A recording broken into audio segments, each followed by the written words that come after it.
اهلا بيكم من جديد. هنبدأ حركات تمرين الظهر بالدمبل والبار، وناس كثيرة جدا بتغلط في هذا التمرين.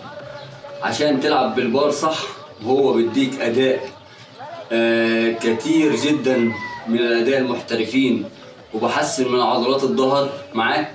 هو تمرين البار بس عشان العبه صح، اول وضع ان انت تضم رجلك او الساقين جنب بعضيهم وتشد الظهر، شد الظهر واسحب بدراعك، ده عشان تلعب التمرين بأداء كويس.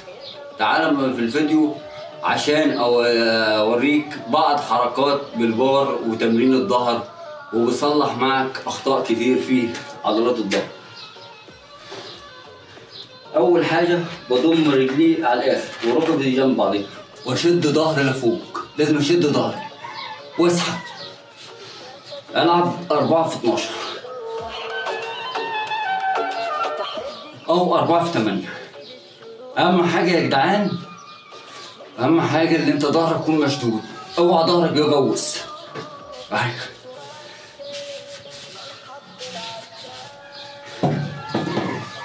اهم حاجه الظهر يكون كده وتسحب، يشغل معاك الظهر كويس والبار كويس. الحركه دي تلعبها كم مره؟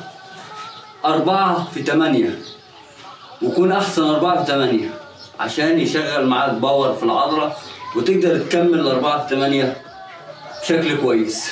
تابعونا في الفيديو القادم عشان هنلعب بشكل تاني بالبار، وهيخلي معاك يصلح معاك عضلات الظهر.